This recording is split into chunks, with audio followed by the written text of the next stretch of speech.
మన దేశంలో కొత్త విదేశీ కంపెనీలు వచ్చాయంటే చాలు ప్రభుత్వాలు గొప్పగా చెప్పుకుంటాయి. కానీ మన దేశానికి ఏ కంపెనీ అయినా ఎందుకు వస్తుంది? తక్కువ ధరకు భూములు, తక్కువ ధరకు విద్యుత్, కావలసినన్ని రాయితీలు, చీప్ లేబర్. ఇక ఇక్కడి మనుషులు చచ్చినా విలువండదు. నీరు కలుషితమైన, గాలి విషపూరితమైన, గ్రౌండ్ వాటర్ పనికిరాకున్నా కూడా ఏ సమస్య ఉండదు. అదే అమెరికాలో, యూరప్లో అయితే ఒక్క మనిషి చనిపోతే కంపెనీలు అమ్ముకొని జీవితాంతం జైల్లో ఉండాల్సి వస్తుంది. అందుకే మేమొచ్చి కంపెనీలు పెడతామని ఇక్కడికొచ్చి కంపెనీలు పెడతామంటారు. మనం కేవలం 100-200 రెగ్యులర్ ఉద్యోగాలు కొన్ని పనుల కోసం వచ్చేయమని రెడ్ కార్పెట్ పరుస్తాం. అలాంటి కోవలకు వచ్చిందే ఈ అచ్యుతాపురం సెజ్ లోని Essentia advanced sciences pharma company. ఈ మందుల తయారీ కంపెనీకి మోస్ట్ అడ్వాన్స్డ్ టెక్నాలజీ యూనిట్ అని పేరు. ఇక్కడ రీసెర్చ్ తో పాటు వందల రకాల మందులు తయారు చేస్తారనే పేరుంది. ఎందుకంటే ఇది అమెరికాలో మన తెలుగు వాళ్ళు పెట్టిన కంపెనీ. దీని హెడ్ ఆఫీసు అమెరికాలోని కనెక్టికట్ స్టేట్ సౌత్ వెండర్స్ లో ఉంది. అక్కడే global office come research laboratories ఉన్నాయి. ఇక దీని ఫ్రాంచైజీలు కేవలం తెలంగాణలోని హైదరాబాద్, ఏపీలోని విశాఖ అచ్యుతాపురం సెజ్ లో ఉన్నాయి. ఇక్కడ కూడా రీసెర్చ్ అండ్ డెవలప్మెంట్ ల్యాబ్లు ఉన్నాయి. ఈ కంపెనీ 2007లో అమెరికాలోనే ఏర్పాటు చేశారు. కానీ 2016లో అచ్యుతాపురం సెజ్ ప్లేస్ ను తీసుకుని కంపెనీ 200 కోట్ల పెట్టుబడితో ఏర్పాటు చేశారు. మొత్తం 40 ఎకరాల్లో విస్తరించిన ఈ ఎసెన్షియా కంపెనీ బల్క్ డ్రగ్స్ తయారీకి పెట్టింది పేరు.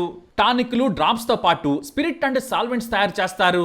అయితే మోస్ట్ అడ్వాన్స్డ్ కంపెనీగా దీనికి పేరు. ప్రపంచంలోనే అత్యంత ఆధునికమైన ఇన్ఫ్రాస్ట్రక్చర్ తో ఏర్పాటు చేశారనే పేరుంది. ఈ కంపెనీని ఏర్పాటు చేసింది డాక్టర్ యాదగిరి రెడ్డి పెండ్రి. ఇతను కాకుండా మరో వ్యక్తి కూడా ఈ కంపెనీలో భాగస్వామిగా ఉన్నారు. ఈ కంపెనీ సహ వ్యవస్థాపకుడు కిరణ్ రెడ్డి పెండ్రి. ఈయన business head. Srinivasarao Korada chief financial officer. దీని గ్లోబల్ ఆఫీసు అమెరికాలో ఉంది. అక్కడ తయారు చేసిన ప్రయోగాలను ఇక్కడ మనుషులపై ప్రయోగించి మందులు తయారు చేస్తారనే పేరు కూడా ఉంది. ఈ కంపెనీ ఇప్పుడు విశ్వవ్యాప్తమైంది. మోస్ట్ సక్సెస్ఫుల్ కంపెనీగా పేరు. మరంతా బాగానే ఉంది, కానీ భద్రతని మాత్రం గాలికి వదిలేశారని తెలిపోయింది.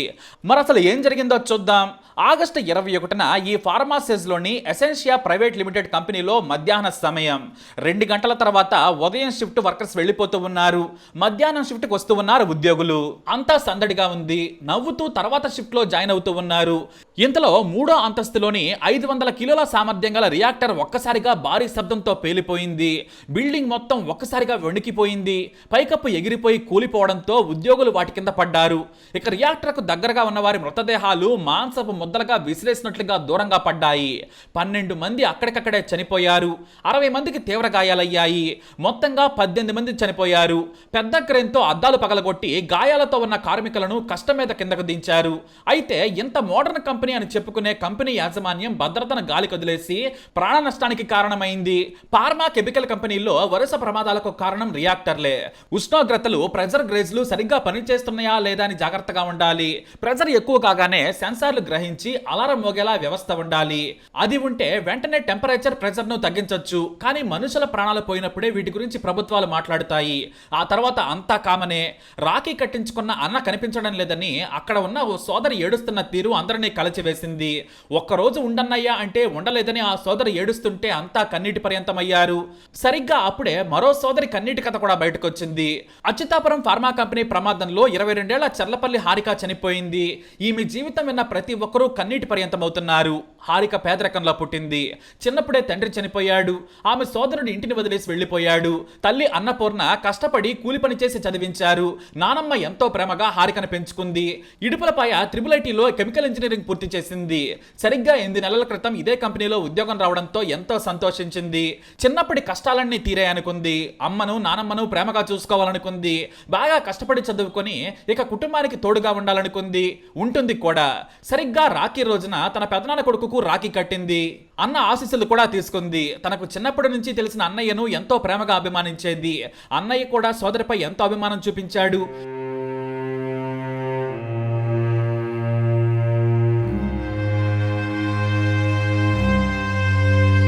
అయితే రాఖీ కట్టిన తర్వాత వెళతానంటే వద్దని కుటుంబ సభ్యులు వారించారు. ఒక్కరోజు ఉండమని బ్రతిమలాడారు. కానీ సెలవు దొరకలేదు. డ్యూటీకి వెళ్లాలని చెప్పింది. మళ్ళీ సెజ్కు వచ్చి కంపెనీలో డ్యూటీకి వచ్చింది హారిక. అంతే, అదే ప్రమాదంలో చనిపోయింది. నా బంగారు తల్లి ఎక్కడ? నువ్వే జీవితం అని బ్రతికాను, అలాంటి నన్నే వదిలేసి వెళ్ళిపోయావా అంటూ ఆ తల్లి ఏడుస్తున్న తీరు అందరినీ కంటతడి పెట్టించింది. ఇక ఆ నానమ్మ రోదనైతే వర్ణాతీతం, తట్టుకోలేనంతగా ఉంది. అన్ని ఇలాంటి కన్నీటి కథలే బయటకు వస్తున్నాయి. కానీ కంపెనీలు మాత్రం మాత్రం నిర్లక్ష్యంగా కంపెనీలను నడుపుతున్నాయి. ఎక్స్పర్ట్స్ ని ప్రత్యేకంగా నియమించుకొని జాగ్రత్తలు తీసుకోవడంలో మాత్రం డబ్బుకు కకృతి పడతాయి. అచ్యుతాపురం సెస్ కంపెనీ యాజమాన్యం కూడా ప్రమాదం తర్వాత సరిగ్గా స్పందించలేదనే విమర్శలు వచ్చాయి. దీంతో నిర్లక్ష్యం ఉందని తెలితే కఠిన చర్యలు తీసుకుంటామని ప్రభుత్వం చెబుతోంది. అయితే ప్రమాదం తర్వాత చర్యల వల్ల లాభం ఉండదు. ₹1 ఇచ్చినా కూడా వారి కన్నీరును తుడచలేరు.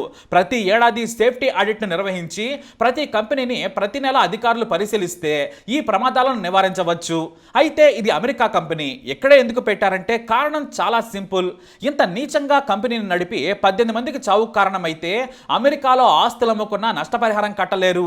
ఇక ఆ తర్వాత 3 జన్మలు జైలుకెళ్ళాలి. అందుకే భారత్ సహా ఆసియా, ఆఫ్రికాలోని పేద దేశాల్లో కంపెనీలను ఏర్పాటు చేసి వేల కోట్లు దండుకుంటారు. ఉద్యోగాలు ఇస్తామనే సాకుతో ఫ్రీగా భూమి, నీరు, కరెంటు దొరుకుతుంది. సకల సదుపాయాలు ఉచితం. అదే అమెరికాలో వేల కోట్లు పెట్టి కంపెనీని ఏర్పాటు చేయాలి. ఇక్కడ డెడ్ చీప్ గా 200 కోట్లతో కంపెనీ పెట్టారు. చీప్ లేబర్ దొరుకుతుంది. అదే అమెరికాలో అయితే దాదాపుగా 1000 కోట్లు పోయాలి. రూల్స్ బ్రేక్ చేస్తే కంపెనీ ఒక్క రోజులో సీజ్ చేస్తారు. జైలు తప్పదు. ఆ కారణంతోనే ఇక్కడ మేము మిమ్మల్ని ఉద్ధరిస్తామని వచ్చి ప్రాణాలు తీస్తాయి ఈ కంపెనీలు. ఇక అమెరికాలో తెగ సంపాదించిన తెలుగు వారే ఇక్కడ కంపెనీని ఏర్పాటు చేశారు. డబ్బులు సంపాదించుకుంటున్నారు కానీ ఉద్యోగుల ప్రాణాలను మాత్రం గాలికి వదిలేశారు. మరి ఇదే కానీ అమెరికాలో జరుగుంటే వాళ్ళ జీవితమే నాశనమయ్యేది. కానీ ఇప్పుడు చూడండి, ప్రాణానికి విలువ లేనట్లుగా వ్యవహరించారనే విమర్శ వస్తుంది. అందుకే ఇలా ప్రమాదానికి కారణమైన కంపెనీలను మూసేయాలి. ఉద్యోగులకు నష్టపరిహారం చెల్లించి కంపెనీని క్లోజ్ చేస్తే కానీ వారికి భయం ఉండదు. ఎందుకంటే ఇంతకు ముందే ఈ కంపెనీలో 2 మైనర్ ప్రమాదాలు జరిగాయనే విమర్శ కూడా వచ్చింది. అయినా బుద్ధి మార్చుకోక చేసిన తప్పుతో ఇప్పుడు 18 కుటుంబాలు తమ ఆప్తులను కోల్పోయాయి. 60 మంది తీవ్రంగా గాయపడి జీవితంలో మళ్ళీ సామాన్యులం అవుతామా లేదా అన్నంతగా కన్నీరు మున్నీరవుతున్నారు. ఇంతటి ఘోరానికి బాధ్యత ఎవరిది? వారిని ఏం చేయాలి? మీ అభిప్రాయాన్ని కమెంట్ ద్వారా తెలియజేయండి. ఈ వీడియో అప్డేట్స్ కోసం మై ఛానల్ ఫాలో అవ్వండి.